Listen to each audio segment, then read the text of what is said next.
na gihatag sa itong mga kaigsunan gikan sa Apelong Fellowship Center. May gabi sa tanan ng mga kaigsunan. So, nilingkas na agaron. Anya kita sa ikapilan ng gabi. Ang kayo mo? Ay, katulo na. Okay? So, medyo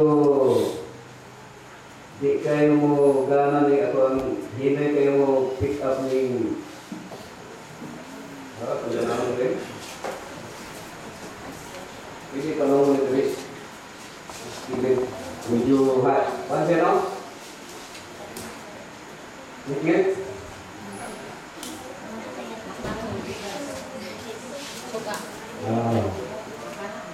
Hayag siya pero hanap. So, niya karon sa ito nga tema. November, bisa haron? 7 na. So, nakabutang rin. Kahapon, ang atong kinaislulan is know the enemy. Isa ka na itong kaaway? Isa kaaway na to. Kung makipag-alliance na sa Ginoo, ang atong kaaway ang yawa. Pero kung dilit na mo dalog sa Ginoo, kinsa atong kaaway? O kaaway ka sa Ginoo, ang Ginoo atong kaaway. O sa diha nga mo duol ka sa Ginoo, ang kita mo ay mahimong testigo. Kita ang dating kauban sa yawa nga mahimong testigo against Satan, and then ang ato ang himuon, kita mo mahimong testimony sa may balita nato sa tuwing katao. Pero sa di pa na nato mahimo, si Satanas maningkamot sa patay sa tuwa. Kaya ang mga testigos ginapatay. Tinao dili. So daghang mga gipatay karon sa wala against drugs, sa dili pa mo abot sa panahon na sila mo testigos. Kung sa lingkat na ingon nga kita magkatawag sa Ginoo o nakikuban sa war against death nga maoy plataporma sa atong Ginoong Jesucristo. O kung kita makipag-alayan sa atong Ginoong Jesucristo, kita mo testigos nini batok sa kamatayon o gitawag na war against death. So kagahapon ay bawa na to nga know the enemy. Our enemy is no other than Satan. Our enemy is not New People's Army. Ang atong kaaway dili mga busaya. Ang atong mga kaaway dili mga terrorist or mga criminals nga mga tao sa among sa kanato. But our enemy is no other than Satan, who is the prince of the air, the prince of darkness, or the ruler of this world. Now, ang atong tun-ani karon sa kagabion, naguluhan kini state of lawlessness.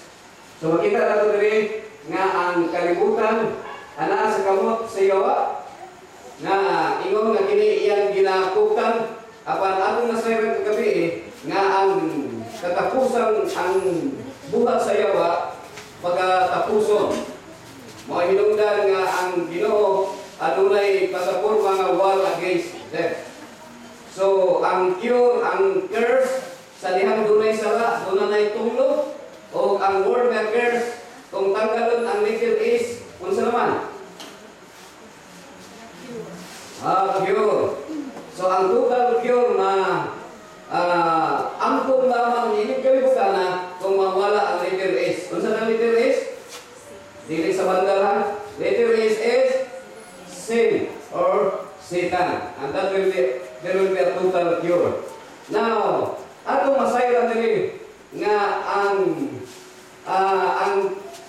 paghimo sa Dios sa kalibutan dito sa Garden of Eden, the first attack of Satan is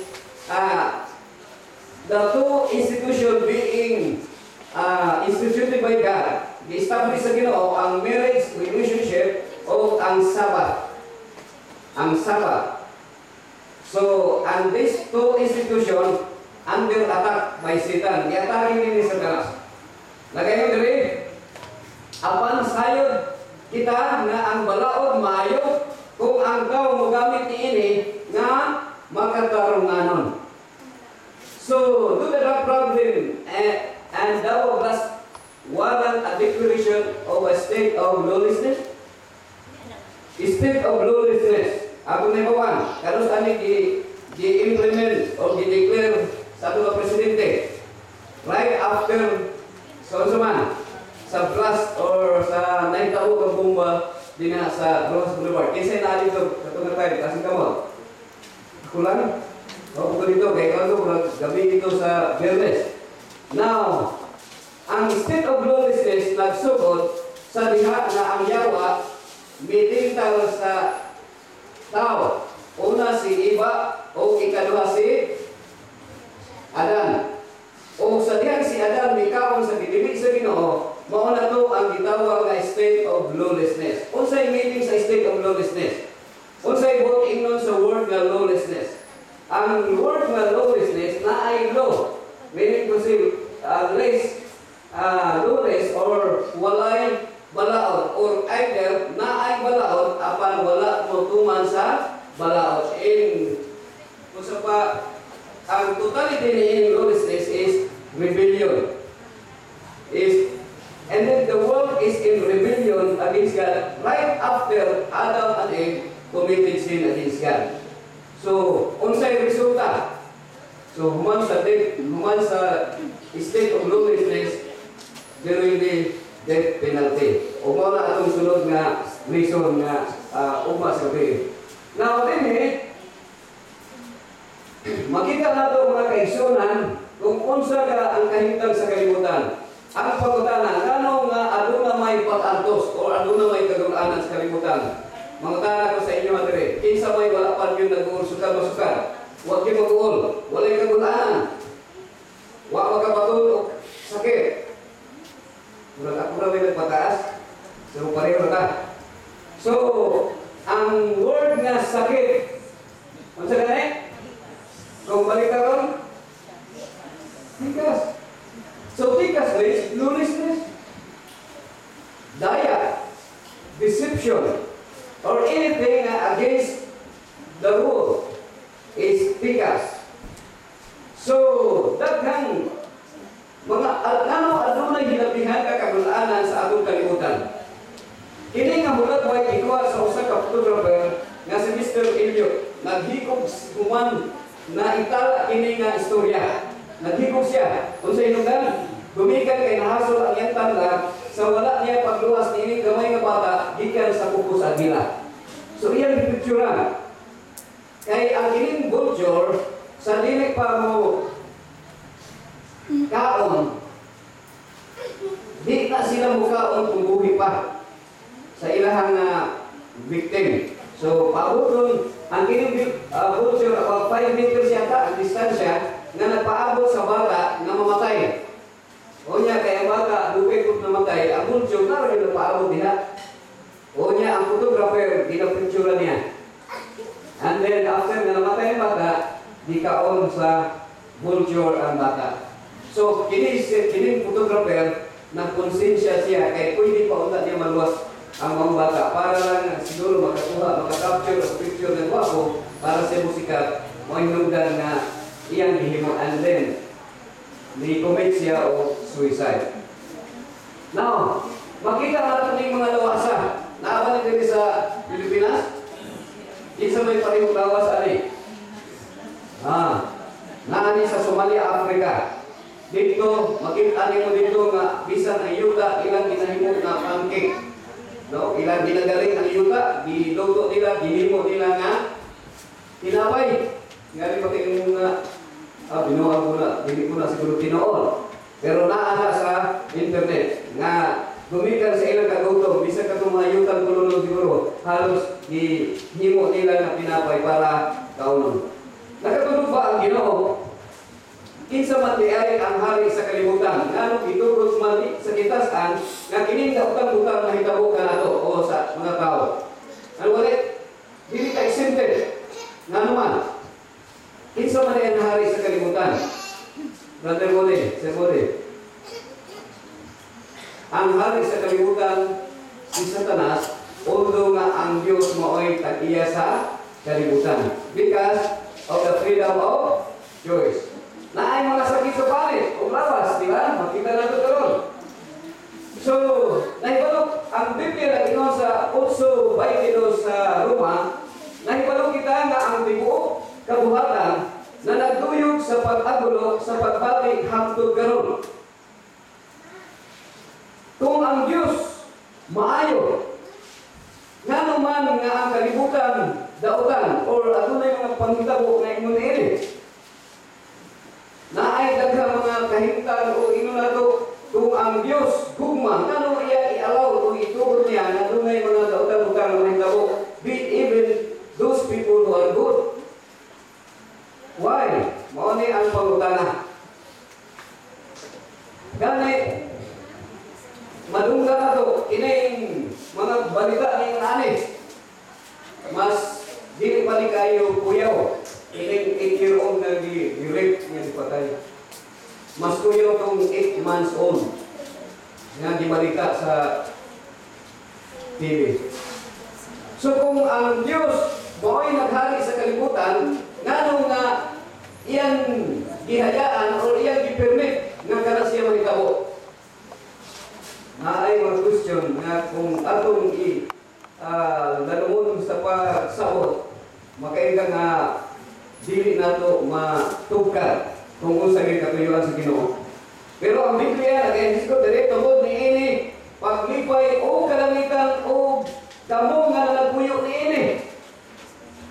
Kuman nga dunay gira dito sa langit o ang yawa uban sa mga anghel nahulog dinhi sa kalibutan, adunay dako nga selebrasyon dito sa langit. O sila nagmaya sa kaluwasan nga ilang naangkon. Apan niingon ang mga anghel, alaot, apan alaot kamo o yuta o dagat, kay diha kaninyo nahiglusan ang yawa nga puno sa dakong kapumot, sanglit na sayon man siya nga hamubo na lamang ang iyang panahon. So sa sitwasyon niini kalibutan ato namang nasayran nga sa dihang si Kristo bilansang sa krus o siya misinggit nga nag-ingon nga natapos na, mao katong panahon na nag-fulfillment o kadalampusan o katumanan sa gitagna dito sa Genesis 3:15 nga ang dugmukon ang salit o ingado nga ang binhi sa maong babae mudugmok sa ulo sa dragon o sa bitin. So ang kamatayan ni Kristo sa krus mao ang kapindihan ni Satanas. Mo hinungdan sa pipila ng kaminuto, pipila ng mga segundo sa kinabuhi niini kalibutan sa kasaysayan sa kalibutan, si Satanas nihimo sa dili lamang triple, kumahimo 10 times nga iyang gihimo ang tanang kabutan para lang daghan ang madala niya ngadto sa pagkalaglag. Now, ang Diyos sinugdan sa gugma o panalangin. Ang yawa sinugdan sa kasilag o kagulanan. Daghang mga misunderstanding sa ubang mga lugar sa kalibutan. Ang ilang pagtuo nga ang Diyos mo'y naghatag og kadaot. Kay ang Diyos naman ang ilang gituruan na mo'y nagbuhat sa kanangbutan. Wala nila mahibaw o wala dili sila matuo nga dunay yawa. Apan mga kaigsunan kung atong istadihan, ang yawa mo'y hinungdan sa kasilag o pagdamo o kadulanan. Makita nato dinhi ang contrast kung sa between good and evil. Ang maayo dunay kalipay o dunay kabunda or pagkadaghan sa pagkaon o adunay kinabuhi. While ang kapagkadautan o ang dautan adunay kagulanan, kasakitan, kagudong o kamatayan. Now, dinhi si Jehovah sa kanhi pa nagpakita kanako nga nag-ingon. Naingon kini si Jeremiah. Gihigugma ko ikaw sa usa ka gugma nga walay katapusan. Busa uban sa may gagmaong kalulot, gidali ko ikaw. Dinhi makita nato mga kaigsunan nga ang gugma sa Dios is everlasting.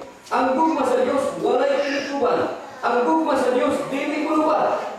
Busa sa iya nga dako o walay katapusan nga gugma sa may gugma nga kalulot, gidali niya ang iyang katawhan. Ngano dunay kasakit, ngano dunay kamatayon, ngano dunay mga kagulanan, dumikan kini sa sayop nga pagpili sa tao. Dito sa paraiso, kinsay dipili ni iba unedan? Ang Diyos ba? Ang will of God ba? Or will of Satan?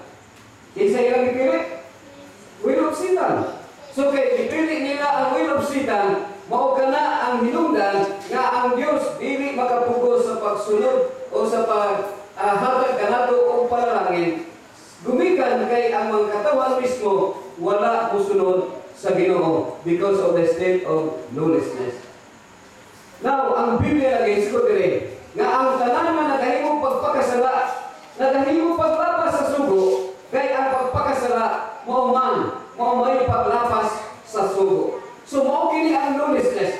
Unsa may lawlessness? Unsa may pagkawalay balaod sa tao? Unsa may sala? So ang definition sa sala, si bisan kinsa nga naghimo sa paglapas sa balaod, kini usa ka sala o paghimo paglapas. Sin is the transgression of the law. Sa lahi nga version or lahi nga definition nga gingon ni James sa Santiago sa James 4:17, siya nga nakahibalo kung unsay maayo nga butang apan wala niya kini himoa, kini sala. So dinhi mga kaigsunan, ato din nasayran nga ang kahintang ni ay sa kaaway sa Dios nga mao ang yawa kinahanglan nato mahibawan. Nga naman kay dili lang di ay makita nato umadayag ang kinaihan sa yawa ngadto sa mga terorista, ngadto sa mga rebelde, ngadto sa mga nagsubak sa balaod sa Dios. Apan ato sa bantayan nga ang yawa muhimo gyapon bisan sa pagkabuutan. Muhimo gyapon siya bisan sa gihimo ni Kristo. So kinahanglan nga ato kining masayran. So nining taka atong mahibawan dinhi sa City 12 sa Roma. Busa ang kasuguan balaan o ang sugo balaan matanong o maayo. Dunay daghang mga akusasyon ang yawa. Dunay mga argumento karon mao kanay gibalugan sa mga katawhan sa tibuok kalibutan. O mao kana ang dakong hinungdan kano ang inyong mga kahigalaan mga Adventista nagsangyaw sa may balita na naman. Kay kung dili day isulti ang kamaturan kung sa pamay kanang ngano maghalo pamanda. So dinhi kini nga akusasyon dito sa langit palaan ang gusto o ang proposal sa yawa nga gusto sa yawa o ni Lucifer nga walay balaod. Iyang gi-question ang gobyerno sa Ginoo nga dunay balaod. O ihinungdan na dito pa lang sa langit ang iyang proposal nga kinahanglan o tangon ang balaod. Daghang mga anghel nga dituo kaniya o hinungdan nga uban kaniya nahulog diri sa kalibutan. O nahitabo nga ining kalibutan usab ang yawa may hari o mao iyang proposal nga kinahanglan doon natay freedom. Unsa nga freedom? Wala nay balaod. So ang tao pwede na musubak sa muhimo sa iyang gusto nga kini bisan supak sa balaod sa Dios. So importante yung mga kahigalaan o mga kaigsunan nga atong tun-an kung unsa di ay ang balaod sa Ginoo.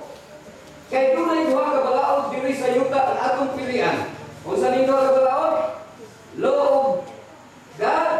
Ang usa ka balaod, ang ikaduha ka balaod is law of sin. Okay? Ang law of sin is simply an opposite of the law of God. Ang balaod sa sala o balaod sa Dios. Kay bisan kinsa ang makabantay sa kinatibuk-an sa kasuguan apan makalapas siya sa usa ka bahay niini, siya mahimong malilapason sa tanan niini. So, we are reminded by James nga kung usa sa kasuguan atong masubak, nahimutang masulupar ko sa tanan. Pila man ay kini kasugo, ako nahibawan nga ang tao bisan unsa nga salaod or crime nga iyang makumit, nga iyang mahimo, bisan unsa kung siya convicted nga mapriso, pareho lang padulngan. Asa padulong? Sa Bureau of Correction. Dinhi sa Pilipinas, natay daghang mga Bureau of Correction. Nasa Davao Penal Colony, diri sa Davao, sa Mindanao, sa Visayas, nasa Abuyog Penal Colony, o sa Palawan, na ay Palawan Penal Colony o sa Mindoro o ang pinakadako nga penal colony Bureau of Correction nasa National Bureau sa National Bureau Prison. So bisan unsay sala nga mag-commit sa usa ka tawo, naa dito'y naka-commit og illegal recruitment, naa ay naka-commit dito og murder, naa ay naka-commit og pagpangawat, o naa ay naka-commit og pag-rape, o kanang mga kasuha usaray padulungan dito ra sa National Bureau Prison. So dinhi gisulti dinhi sa ni Jesus Christ. Kay daghang nga tawo nga naghuna-huna, bisan ang mga Parisiyo kanila itong panahon naghuna-huna sila nga si Kristo ni anhi harong pagbuntag sa sugo sa Dios. Apan gitinaw kana ni Kristo sa Mateo 5 versikulo 17-19. Ningon si Kristo, ayaw kamo paghuna-huna nga ako miani sa pagbungkag sa kasugoan o sa mga propeta. Ako miani dili sa pagbungkag kundi sa pagtuman. So kung atong kitaon, duha na may ang mahitabo sa tao kung iyang bungkagon ang sugo sa Dios, mao ni mahitabo. Kung inig-kablik sa gatilyo, unsa may mabungkag? Ang ulo sa imong isig tao. So dinhi, makita nato dinhi nga si Kristo nag-ingon kay sa pagkatinuod sultihan ko kamo. Nga samtang magalungkad pa ang langit o ang yuta, walay pagkasayloan sa kasubuan bisan usa na lamang kakudlit o usa ka tulbok niini hangtod ang tanan matuman. So gipadayag ni Kristo nga bisan pag ang kama, bisan pag ang tundok sa kasubuan, walay bisan usa ka pagkasayloan hangtod nga kini matuman. Pero ang yawa naningkamot sa pagmensahe, gigamit ang tanang paagi nga maisangyaw ang balita nga wala na'y balaod. So dinhi, niingon si Kristo, tungod ini bisan kinsa nga magapahuyan sa usa sa mga labing jutay na ining mga sugo o magatudlo sa mga tao sa pagduha sa ingon niini, kini siya pag-aisipon nga iwit dito sa gingharian sa langit. Apan bisan kinsa ang magtuman o magpadulto niini, kini siya pag-aisipon nga dako dito sa gingharian sa langit. Dinhi mga kaigsunan, medyo tunay conflict. Hindi nga word. Conflict o interpretation. Kaya may mga bahalang ilit basta tuwa sa langit. Pero mga kaigsunan, remember that there are only two resurrections. The first and second resurrection. The first resurrection is for the righteous. The second resurrection is for the wicked. So, ang luwason sa Ginoo katulad yung una. So, meaning to say, kung ikaw una o labing dako dito sa langit, ikaw tuwa sa langit. Apan kung giisip ka na imig, nagpasabot na dili ka makasulod sa langit. So, dili mo na ang gisulti dili ang contrast. Kung atong gi-remove kung wala na ito, ginaisip o ginatudlo ang pagbuhat, pagtuman sa sugo sa Ginoo, gimuong tang irit o isipong tang irit. Apan kung atong gitudlo nga atong gituman o magtuman o magpanudlo niini, pag-isipon sa Dios nga dako dito sa gingharian sa langit. So ngadto sa kasubuan, si Propeta Isaias, siya iyang gitangdaan o iyang gihatagan o warning ang mga katawhan. Ngadto sa kasubuan o sa pagpamatuod, kung sila dili magasulti sumama niining mga pulungan sa pagkamatuod, walay kabuntagon alang kanila. Kung kini ang labing dako na hinungdan kano si Pablo, nihatag siya warning sa mga katawhan, sa mga iglesia ni Kristo noong una panahon. Nga naingon siya, bisan kinsa ng mga tao nga muduo sa inyo o bisan anghel pa siya nga musulti mahitungod og lain nga balita, lain nga ebanghelyo, itunglo siya o tungluha siya. Nga naman, bisan anghel pa. Nga naman, kay kung dunay anghel nga musulti nga wala na'y sugo, kana siya nga anghel, tingali anghel na nagkauban ni Lucifer. So dinhi, kung ato makita kasagaran sa mga tao, ang kasagaran natong pamilawon usaman, kana bang mura bang gilog-gilog sa atong galungan. Tinaw dinhi. Sa ako lang isundi kagabi, ganahan kayo ta, magkuha o ka ng balibo sa manok. O niya ang balibo sa manok, atong gamayon, kaya murag katulaan atong dalunggan. Ganahan ta mo pagilog-gilog. Ganahan ta maminaw ang wali, nga ganahan ta, kanang daikon ta. Pero kung doon na gani wali nga, i-declare ang kamaturan, na usahay mo sakit ang atong dughan, dili ta ganahan maminaw. Tabunan nato ang atong dalungan. Pero unsay giingon ni Kristo? Unsay giingon ni King Solomon sa 28 verse 9? Katong nagapalingog-lingog sa iyang igtulungo, gikan sa pagpamati sa kasuguan, bisan ang iyang pag-ampo mo ay usa ka dulugtanan. Nasa laing version, ang iyang pag-ampo dili paminawon sa Ginoo. Bungol paminaw, di ba makalungog? Oo, makalungog siya. Apan ang Ginoo dili makahimo sa pagsunod sa imong gipangayo kung ang imong gipangayo supohe sa imong gibuhat. Ginoo dili. Kung panalitan, manigarilyo ka. Sa imong pagsigarilyo, mag-ampo ka sa Ginoo. Ginoo, hinaas unta na kining akong baga dili masakit. Pero nanigarilyo ka, paminawon ka sa Ginoo, paminawon gihapon. Pero kung sa ihatag sa Ginoo, ang ihatag sa Ginoo ang imong gusto. Kung sa may imong gusto, lung cancer. Ano man? Kaya nanigarilyo ka man. So, mo ka na ang imong God. That's right. Naingon ni Jesus Christ, kawang lamang ang ilang pagsimba kanako samli sa ilang pagpanudlo, ilamang gipakadoktrina ang kalagdaan na hinimo lamang mga tao. So sa pipila ka mga adlaw gabi, atong hisgutan ang human rights versus divine rights. Unsa ni? Ang divine rights mauni ang doktrina na iya sa Ginoo, pero ang human rights unsa ni? Naay doktrina nga gihimo lamang sa tao. Now, inyong gibiyaan ang kasubuan sa Dios o mo'y inyong ginahawiran ang gikabiling-biling kalagdaan sa mga tao. O siya mingon kanila, maayo kayo ninyong pagkasalipay sa sugo sa Dios. Aron inyong kabantayan ang inyong gikabiling-biling kalagdaan. So dunay tradisyon nga ang maong tradisyon mao kini gusto sa tao. Mao kini ang normal nga gisunod sa tao nga pinaagi niini gibiyaan ang sugo sa Dios. Giingon din ni man laws cannot make moral what God has declared immoral. Okay? So man yung bantayan.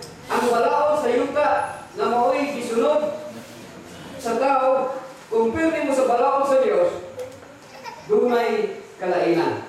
O mao kanay rason nga naa pa diri aron tun-an nato kung unsay kalainan may tungod sa gitawag sa Dios non o sa tawhanon. Nakaingon ang Biblia o makasabot nga ang kasubuan wala himuha alang sa mga taong matarong kundi alang sa mga manginapasol o mga masupidon. So dapat may bawaan ang mga kaigsunan. Tingali po yung mga akiling suko para kini sa mga matarong. Sayo na siya. Si Kristo, niani pa si Kristo para sa mga matarong? Ha? Para sa mga makasasala. So din masabtan nato na ang rason nga no kinahanglan ma-recognize nato or atong masabtan nga kita makasasala para atong usaman mabagnan ang usa ka dako kaayong kaisipan o paghunahuna nga kinahanglan nato ang kaluwasan o kay kinahanglan nato ang kaluwasan kinahanglan nato si Kristo nga mao lamang ang bugtong kaluwasan. Busa alang sa mga dili Diyos nun o sa mga makasasala, alang sa mga dili balaan o sa mga magpasipadon, alang sa mga managpatay amahan o sa mga managpatay inahan, alang sa mga mamumuno. So ang kasubuan, unsuman, ang kasubuan alang kini sa mga kriminal. Okay? Sa mga makilawason, sa mga makig-unay isig ka lalaki, sa mga mamimihag og tao, mga human trafficker, sa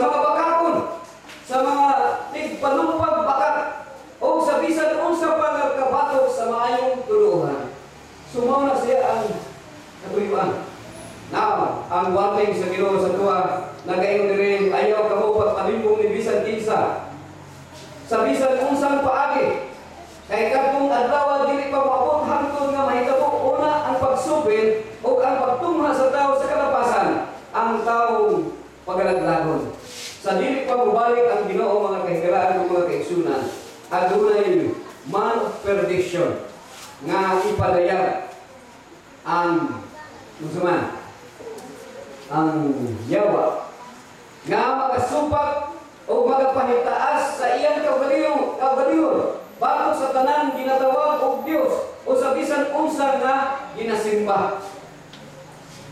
So sa di pa mabalik ang atong Ginoo Jesucristo nga mao'y atong gipaabot aduna pay mupalayag nga siya mukunwari siya nga siya mao ang Dios. Sumala sa Biblia nga tungod ni ana siya makapahigayon sa paglingkod sulod sa templo sa Dios o makapahayag na siya Dios. Kinahanglan makahibalon ka, maka-identify ka kung kinsa ni siya. Ang yawa o ang diablo dili lang makita dito sa mga terrorist. Dili lang doon nagpabuto mga bomba o daghang nangamatay. Ang diablo nagalingkod bisan sa templo sa Diyos. Pero dili. Wala yung sulti sa Biblia. So din doon ay warning ang Ginoo. So dali ra i-identify nato. Ingon si Jesus Christ kung nahigugma kamo kanato inyong pagatumanon ang atong magsugo. So atong bantayan mga kaigsunan karon. Kay atong nahibaw-an nga ang kalibutan adunay allegiance, adunay unity sa unsa man sa pagsunod sa balaod sa yuta. O kini nga balaod musugot sa dili, balaod kini nga pormahon nga sa tawhanon nga balaod in rebellion against God's law. So gikinahanglan nga masayra nato, ma-identify nato kung unsa ang balaod nga gihatag sa Dios. Ningon si Kristo kung nahigugma kamo kanako inyong tumanon ang akong sugo. So duha ra atong pilian, asa ta nahigugma? Sa Dios o sa kaaway sa Dios? Kang Kristo o kang diablo? So din ang sugo sa Dios mao ang sugdanan sa gugma. Ang napulo ka mga sugo sa Dios. Kini mao ang katapusan sa butang. Ang tanan na dungog na. Kahadluki ang Dios o bantayi ang iyang mga sugo kay kini mao ang tibuok nga katungdanan sa tao. Kinsa nagsulti ani? Ha? Siyang Solomon. Nakailangan isa siyang Solomon, di ba? Sa 12 verse 1 ingon siya, hinumdumi ang magbubuhat sa imong pagkabatanon. O sa lain version, hinumdumi ang magbubuhat o ang Dios samtang bata pa ka. Para sa mga batanon, giingnan ang mga batanon may hinumdumi ang Dios. Para sa mga batanon kaniadto, Brother Moody, hinumdumi ang Dios. So, nagaingon rin sa konklusyon, kahadluki ang Dios o bantay ang sugo kay kini mao ang katungdanan. Wala tay laing katungdanan. Kung ang security guard ang iyang katungdanan pagbantay sa property, ano sa pa? Kung ang kapitan sa barko ang iyang katungdanan mao ang pag kumala o pagtimon sa barko o kung unsay atong katungdanan, pero ang tibuok katungdanan sa tao mao ang ang sugo sa Dios. O siya natugon kanimo nga imong bantayan ang napulo ka mga sugo o iya kining gisulat sa duha ka papan nga bato. Ang Ginoo dunay prinsipyo o ang prinsipyo niya mao ang usa ka pulong dugma. 1 John 4:8, whoever does not love does not know God because God is love. Mao ni ang prinsipyo sa gobyerno dito sa langit. Mao ni balaod niya. O kini nga balaod na pag-abot diri sa yuta, the same gihapon nga prinsipyo. Pero gumikan ang tao makasasala na, lisod na tumanon ang balaod sa Dios. Pero gipadayag sa Ginoo sa duha ang concise, ang kining balaod, ang napulo ka sugo nga mao kini naghatag og protection sa tao o mao kini ang naghatag og direksyon sa tama nga pagkinabuhi. Now, ang napulo ka sugo gihatag una, dili ka magbaton og lain nga Dios sa atubangan ko. So kung atong gitaon ang Biblia, nagahisgot kini may tungod sa Dios atubangan lain nga Dios, naay warning sa duwa. Pero unsa dala ang kanang mga Dios ba nga ang mga karaan mga tao sa una, ilang Dios kay mga bato, mga adlaw o kanang mga anito, di ba? Mga Diyos nila. Pero sa atong moderno panahon, ang atong Diyos karon kanang television. Di ba? Kanang pulis provincial siguro tingin nakanaw. Unsa pa? Kining cellphone o kining posibilidad. Si naay mga panahon nga may nana. Ang ikaduha, ang warning, naay warning. Alang kanimo dili ka magbuhat og usa kalarawan nga ninilog bisan sa dagway sa bisan unsang butana nga atua sa itaas sa langit kung dinhi sa ilalom sa yuta kung sa anaa sa tubig sa ilalom sa yuta. So naay warning ang Ginoo sa duha. Naay sa una sa kini pa ang amo ang ginasimba. Mao ni atong rason. Nakuha man si Kristo man sa tagalangit man pero ang gingon sa Dios sa napulo ka sugo sa bisan usa nga dagway nga bisan atuwa sa langit. Unsa pa? Dili mo iyubo ang imong kaugalingon kanila.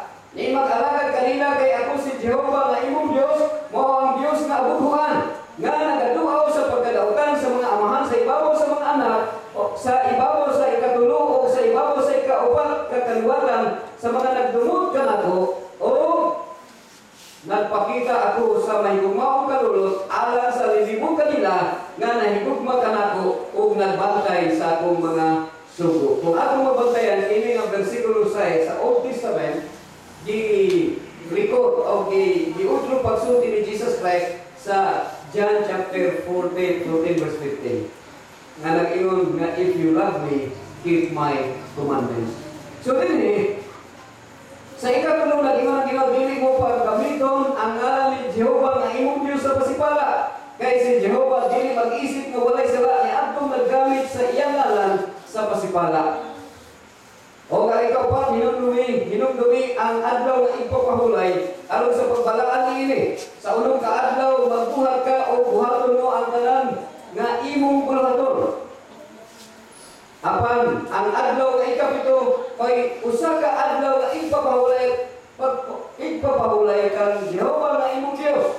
Niining adlaw, dili ka magbuhat, ikaw, bisan ang imong anak nga lalaki, bisan ang imong anak nga babae, bisan ang imong sulugoon nga lalaki, bisan ang imong sulugoon nga babae, bisan ang imong kahayupan, bisan ang imong dumulong nga ana sa sulod sa imong mga pultahan. So ang Dios naghatag o nagpahulay siya, iyang gibalaan o gipadalanginan ang adlaw nga ipapahulay. So ang sunod na sugo, tahuron mo ang imong amahan o ang imong inahan aron magataas ang imong mga adlaw sa yuta nga ginahatag kanimo ni Jehova nga imong Dios. So kining sugoa mao kini ang ikaduha nga bahin sa Ten Commandments. Ang atong relationship ngadto sa atong isig ka tawo. Paghigugma sa imong tahod sa imong nanay, sa imong tatay o sa imong mama o papa o sa mga imong isigataw o maura kini ang sugo nga naghatag og saad mahitungod ang tao nga utuman ini dunay taas na kinabuhi. Kung ang tao, ang mga bata matinahuron or mutuman sa sugo sa mga ginikanan o adunay dakong pagtaho sa mga ginikanan, ini mga bata taas ang kinabuhi. Pero kung masinupakon o ingon sa ginikanan na kinahanglan mo uli niya ni orasa kung mo uli mga alas 12 na o katawon kung saan tapos mo bata kasagaran madisgrasya. So ang ikaulong masugo sa Dios dili ka magpatay. Ang ikapito dili ka manapaw. Ang ikawalo dili ka mangawa. Ini pangawa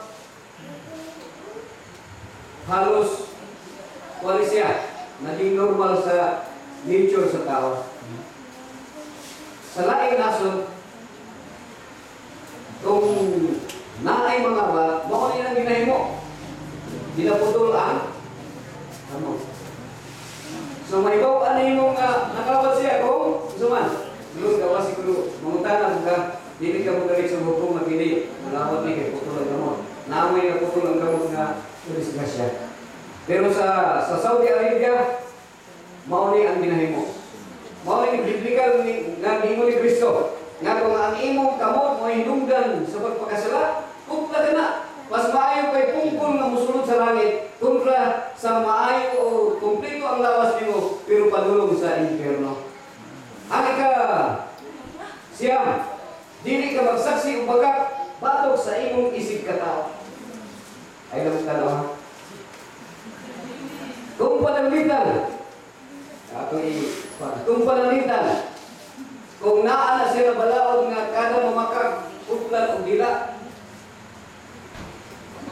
kung sa manabay, dili mapuplan o dila ang natawag sa kalimutan. Pero mga kaigsunan, mao kini ang warning o ang gisulti sa napulo ka sugo. Dili ka maibog sa balay sa imong isig ka tao. Dili ka maibog sa asawa sa imong isig ka tao. Ni sa iyang sulugoon na lalaki, ni sa iyang sulugoon na babae, ni sa iyang baka, ni sa iyang asno, ni sa bisan unsang butang na iya sa imong isig ka tao.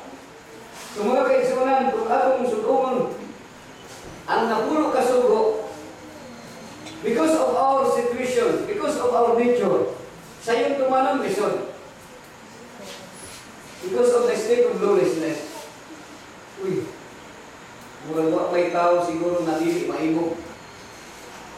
Isa ka ako mismo, naagihapon sa ito ang pagka-maibog ko.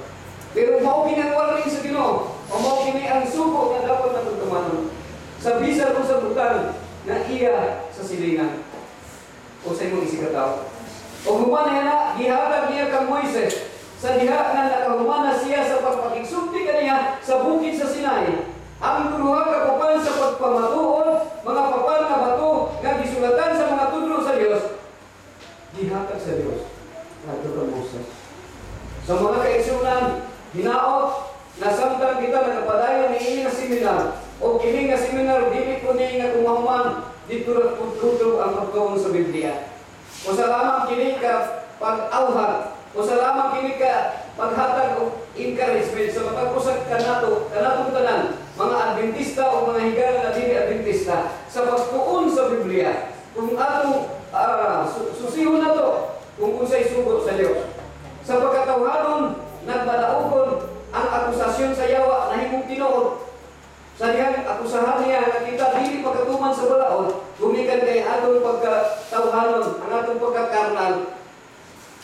We tend to follow the will of Satan instead of following the will of God. Pero mga kaigsunan, kini nga kasuguan, gihatag ngadto sa mga katawhan para sa kaayuhan. Pero remember, gihatag ni o ang kasuguan dili makaluwas. Atong masayran sa sunod nga mga pagtuon kung unsa gyud ang tukma nga maghatag kanadto kaluwasan o ato namang nasayran nga ang kamatuoran lamang nga maghatag nato tinuod nga kagawasan mao lamang si Kristo nga mao ang dalan ang kamatuoran ug ang kinabuhi ug mag-adlaw. Atong pagatun-an ang problema may tungod sa pagkausab sa panahon. Atong nakita ang sunod kini climate change. Atong tun-an ug mag-adlaw. Ug niing tagna ang Dios magapanalangin kanatong tanan. Samtang kita padayon nga nagkinabuhi din kalibutan padayon nga nakig-away batok sa kamatayon uban ni Kristo nga mo'y nagbaton og kadaugan o kita kung aduna kitay kumpleto nga tugyan sa atong kinabuhi dinha sa mga kamot sa Ginoo, kita adunay witness protection. Aduna protektado kita sa Ginoo sa iyang gitawag ng divine protection kung kita magapabilin dinha sa iyang kabubuton. Ang Diyos magapanalangin kung maya kong buhing paglampok.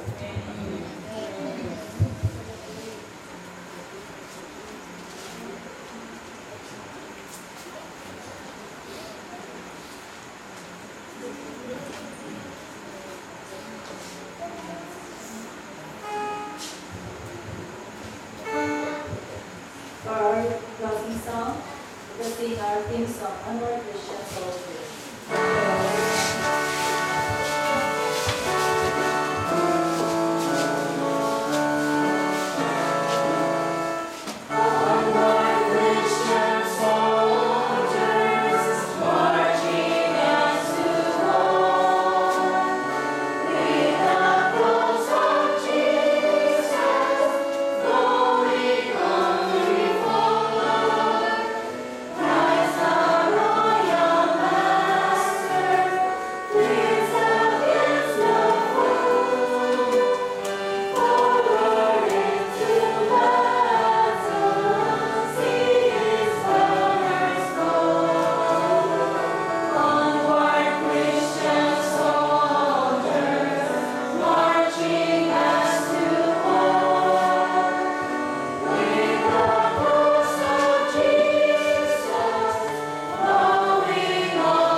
Salamat sa inyong kagabiyon, sa mga pulong na ako nalumog, sa pag-amping sa panglawas, o mga usap sa paglantaw sa sitwasyon kung unsa ka importante ang iyong bagaon, paghiya sa pagkinabuhi, aron kami makamaton sa malipayon o malinaw na kinabuhi, samtang naanin ng kalibutan kung naghahandong sa langit kong pilihanan. Salamat ng kanan ng Diyos sa may panahon